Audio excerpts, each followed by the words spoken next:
Hi, class. I'm just going to give some of my own comments to the discussion board debating controversial topics on issues related to crime. And so there's a relationship between crime and race. Uh, Not really, of course. Race is biological nonsense, of course. It simply doesn't exist. It's a social fact, but biologically, it's complete nonsense. There's just different levels of melanin in people's skin, and of course, there's more diversity within a so-called race than between races, and so there's no relationship then between crime and race. Although you can, of course, make an argument that um, so-called black and brown people are oftentimes more the target of police scrutiny, and oftentimes people relate race to class. And so, um, but nonetheless, and of course, one could also say that crimes of the rich are far more dangerous and criminal than crimes of the poor. But nonetheless, generally speaking, there's no relationship between crime and race.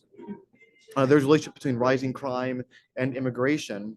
Um, well, there isn't rising crime, one, but generally speaking, when you look at the trends, but two, crime is not related to immigration. In fact, I'm writing a book right now with a buddy of mine in the New York metropolitan area. In fact, we're specifically focusing on the northeastern part of New Jersey and looking at 30 different cities.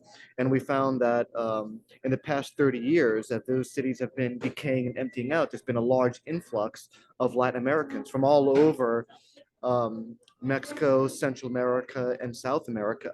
And as a matter of fact, crime rates have decidedly dropped as there's been more immigration to those areas. And furthermore, those immigrants from Latin America have revitalized a lot of those urban centers, bringing in a lot of money, building uh, and renovating vacant housings and commercial properties, bringing back a huge tax base. And so these once dead cities are actually now flourishing, and crime rates have dropped. And so that may not be the story of all of the United States, but certainly in New Jersey, that has been the case. And so actually places that are more diverse, and I'm not saying this is like a liberal or anything like that, it's just objectively true. Places that tend to be more ethnically and racially diverse are actually, generally speaking, safer places. And so, at least in the United States, that may not be the case in every place around the world, but in the United States. Okay, crime relates to intelligence. Um, well, not necessarily. There's brilliant people that are part of the ruling class and brilliant people that are part of the poor and the working classes. And so it does take, I guess, a certain amount of intelligence to get away uh, from police scrutiny. Certainly a lot harder if you're not rich and powerful, but nonetheless, getting away with deviant and or criminal acts certainly takes a degree of intelligence. But of course, we have to ask, what the hell is intelligence? Intelligence doesn't really exist in this society, in the Western world. I have a PhD, I'm a doctor of philosophy. I've written books. I'm considered an intelligent person, I suppose. But you put me into the Amazon, which I was at not too long ago, and I'm not very smart there. I'm not very intelligent at all. I couldn't survive a week in the Amazon. Like other tribes that live in the Amazon are able to survive and prosper. They're far more intelligent than I am in that regard. So, intelligence then, I guess, depends on where you are, really. And so, of course, intelligence is also one of those other things that might be relative kind of nonsense as well, especially with how we measure it. And so we can kind of put intelligence in quotes because it's kind of a relative made up term. But guess what? Crime is also a made up term. While certainly violence exists and certainly injustice exists, um, crime is largely a made up concept. As a matter of fact, even in most governments, including the United States, we've taken some of the worst, most barbaric criminal behaviors and simply legalized them. And so they're not crimes anymore. But are they really crimes? Of course. And so, um, It's also very important to know that deviance and or crime is not a quality inherent in any given action, but rather a quality bestowed upon an action, usually by outside, more powerful observers. And so, while violence and injustice is not a social construct, crime certainly is a social construct.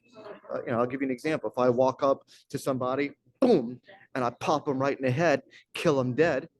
In some instances, I'm a freedom fighter, right? I'm a revolutionary. I'm a hero. And in other situations, I'm a cold-blooded killer, a murderer. It depends how that act is interpreted, but the act itself is not criminal. Social class predicts crime. Well, as Woody Guthrie once said, uh, you know, uh, some men, some people will rob you with a gun, and others will rob you with a pen, which means that really, the rich and the poor are just as likely to be criminals, except the poor, you know, they only have weapons of the weak in order to commit their offenses, things like guns and knives, which do not do that much damage to a society, maybe to an individual, but not a society. Crimes of the rich and powerful, they have big, powerful institutions at their disposal. And these institutions can wreak havoc on a society. So when people rob you with a pen, when rich people use institutions to rob you, it results in far more death, murder, and financial loss than all the street crime in the world combined. So while social class doesn't predict crime, crimes of the rich and the powerful are far more dangerous and deadly to society and more of a threat to people like you and I than all the street crime in the world combined. Yet, criminology, just like law enforcement, largely ignores most crime that occurs. In fact, 90% of the real crime that occurs comes from the hands of the rich and the powerful. 90% of death and financial loss comes from crimes of the rich. A very small percentage of overall crime comes from street crime. Yet police and criminologists devote almost all of their attention on the smallest percentage of crime, largely ignoring their entire subject matter, which is, of course, absurd. Um, Poor people are more likely to commit crime. I just said the rich and the poor are just as likely to commit crime. It's just what do they use in order to commit their crimes? And the rich use much more deadly instruments to wreak much more violence, havoc, and financial loss than poor people. Some groups are more law-abiding than others. Not necessarily, but it's kind of similar there. So not necessarily. We've just kind of debunked that. Police attempt to prevent or punish most crime. No, police largely ignore crimes of the rich and the powerful. As a matter of fact, police, if you think about it, they're simply members of the working class paid to oppress fellow members of the working class. They just do the dirty work for the rich and the powerful. Um, and so police may not know this, but and a lot of police might be well-intentioned and noble in their pursuits. But if you look at the system of law enforcement, it simply exists as a powerful tool of the ruling class to keep people in check and conformed and obedient to a highly unjust and equal society. So the main function of police in our society is to uphold class inequality for the rich and the opulent, and against our interests. And so police don't care about, well, individually they might, but law enforcement in itself does not really care about street crime because it doesn't really impact the rich and the powerful. It might impact us, but they don't care about us. Um, Poor people more likely to commit more violent offenses. Crimes of the powerful less violent. Yeah, so that kind of relates to everything I've just talked about. Police can solve the problem of crime. No, police are entirely impotent to solve the problem of crime. The problem of crime exists at a structural or institutional level, and the police can do nothing and will always be able to do nothing to solve the problem of crime. That's why I just wrote a book with Routledge Press called Human Rights Policing, Reimagining Law Enforcement in the 21st Century. If police can't solve the problem of crime, then maybe police should be doing something else. Maybe their job should be to uphold and to make sure people enjoy all of the human rights that naturally belong to them. So maybe they should be upholders of human rights as the highest law of the land, above any other fictitious, constructed governmental laws that are used to protect the powerful and the opulent. Okay, so choice B now. Punishment can reduce crime. Law makes people behave. Absolutely not. There's no real hardcore evidence of that. The United States has the largest penal colony in the world, and we perhaps have the most corrupt criminal justice system in the world as well. Maybe in all of human history, there may not be a more corrupt criminal justice system than the United States. And so, yet crime continues to flourish, and in some parts of the cities, it continues to skyrocket. So there's really no hardcore evidence that punishment reduces crime. And there's certainly been moments in human history, even recent human history, where we've had very lax laws with crime, and crime rates went down. And so the problem of crime exists at a structural level. Punishment really does nothing to impact crime rates. Well, on the other hand, though, if you go to draconian totalitarian society where governments rule with an iron fist, maybe a place like Singapore, there's very little crime. So if you want to advocate for a big brother type of government, where the police act like conquering militaries against their own population, and they put people in jail for the smallest of offenses. So if you believe in a draconian, totalitarian, strong-fisted big brother government, yeah, maybe that could reduce crime, but at what cost? We've already given up all of our privacy as citizens. We are surveilled people. We already have Big Brother that's always watching us. We already live in a surveillance state. We already live in a surveillance society with a powerful criminal uh, justice system that punishes us for arbitrary reasons. We have so many of our brothers and sisters in prisons for nonviolent offenses, and we have, even though we only have 5% of the world's population, we have 25% of the world's prison population, making the United States the largest penal colony in the world. And so, in many ways, we already have a totalitarian society in the United States, completely void of any type of democracy, where Big Brother is always watching us, always controlling us, and he uses the police and militarized policing to keep us in check, conformed, and obedient to our current material circumstances. So, so there's a lot of debate there if punishment can reduce crime. The legal system is legitimating and self-righteous. Yeah, right. The legal system exists to protect the powerful and the opulent against the masses. There is no democracy in the United States.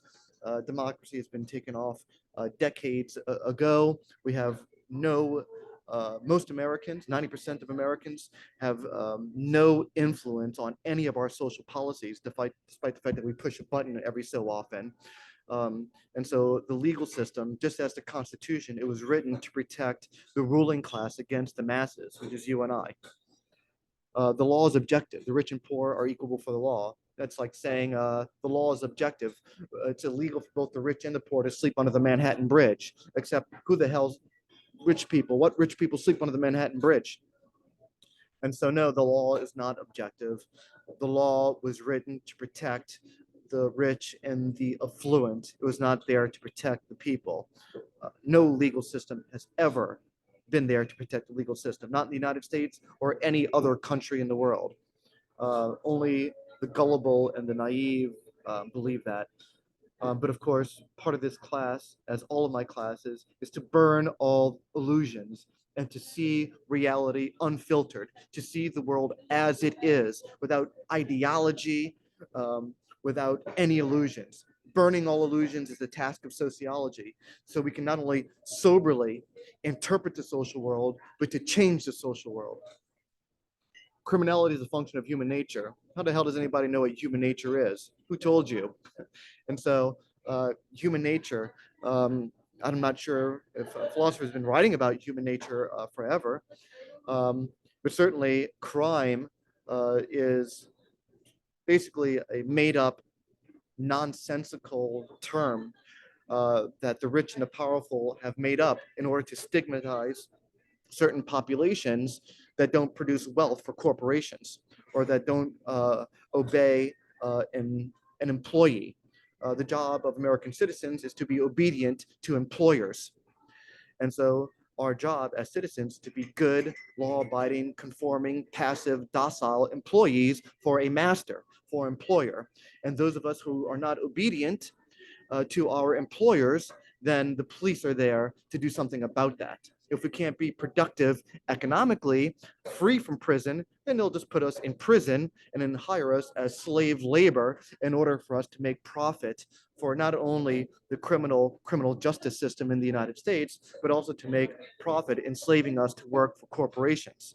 If you don't believe me, read the 13th Amendment. We'll also critique this as we look at the age of mass incarceration, which is coming up later in the semester. Crime is increasing today. Pockets, but for the most part, the trends have been downward. Crime is generally at an all-time low, despite the fictions that you see in our corporate-controlled media that's controlled by 5 multimedia conglomerates that want to generate fear and moral panics, scapegoating certain segments of the population so we can violate their human rights and put them in prison while profiting from them and creating the illusion that we're safe. And maybe the most dangerous people are the ones that run our criminal justice system, or the ones that run our government. Just maybe, perhaps. Anyway, things we'll talk about. Drug addiction causes crime. That's complete nonsense. But there's a lot of arguments that could be made that drugs and drug addiction is merely a symptom of larger structural problems, and that if we really want to reduce crime, the first thing we need to do is to decriminalize all drugs once and for all. No human being should be rotting in cages for drug use.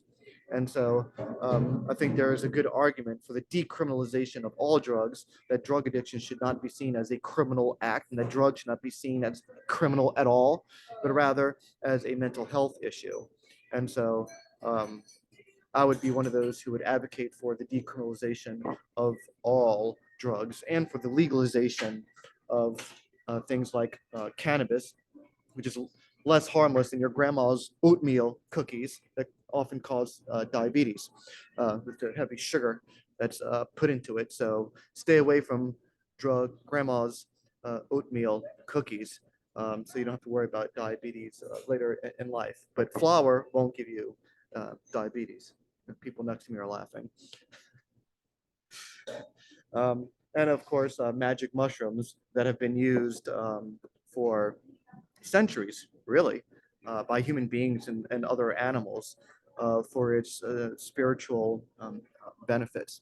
And so, if you really think about it, the manufactured and created war on drugs was really an attempt to put people in prison for protesting against Daddy, who wanted to go up and blow up people in Vietnam, and who wants to go blow up people in other parts of the world. I'm talking about Big Brother, governments that have terrorized countries throughout the Middle East, that have terrorized the people of Vietnam, that have created some of the most violent war crimes in the world. When people speak out against these war crimes, they have to find a way to put them in jail. And so they manufactured the war on drugs so they can put middle-class people protesting the war in jail, as well as dealing with Black and brown people fighting for their rights. Well, all you have to do is create a war on drugs, flood drugs into their communities, and then go and assassinate their leaders and put them in prisons. And that's exactly what happened in the United States. So the war on drugs has been used to undermine us, the American people, and our brothers and sisters who fight for our rights. And so it's a weapon that the powerful have used in an act of class warfare to attack us. So maybe it's time that we decriminalize all drugs and we solve in a much healthier way the problems of drug addiction in our society that heals our brothers and sisters instead of putting them in cages. It is true that crime exists. Again, crime is a made up social construction that has no bearing on reality whatsoever. That's not to say, though, that violence and inequality don't exist. Of course they exist. Of course we need to end those things. But crime is a made-up concept like race. It's a complete illusion. Slavery is illegal in the United States. Read the 13th Amendment. Slavery is indeed legal in the United States. The middle classes are more likely to be victims of street crime. Most of y'all, so far from what I've read, you've gotten that pretty much on point. It's actually working class people and poor people that are more, even though they're strong and they're powerful individually, institutionally they're weak and have a tough time defending themselves because the police don't protect their communities. They are left to protect their communities. And for the most part, gangs do a pretty good job in protecting their communities. But oftentimes there's conflicts as well. And as a result, there's a lot of violence that occurs in these communities, and these people are more institutionally vulnerable to protect themselves. And so poor people are much more likely to become victims of street crime. Although us as middle class, we're much more likely to be victims of crimes of our rulers, meaning our politicians and the economists, the billionaires, the corporate billionaires that own our politicians. The criminal justice system works to rehabilitate people convicted of crimes. Yeah, and I have beachfront property to sell you in Oklahoma. Just come meet me after class. I'll make you a good deal.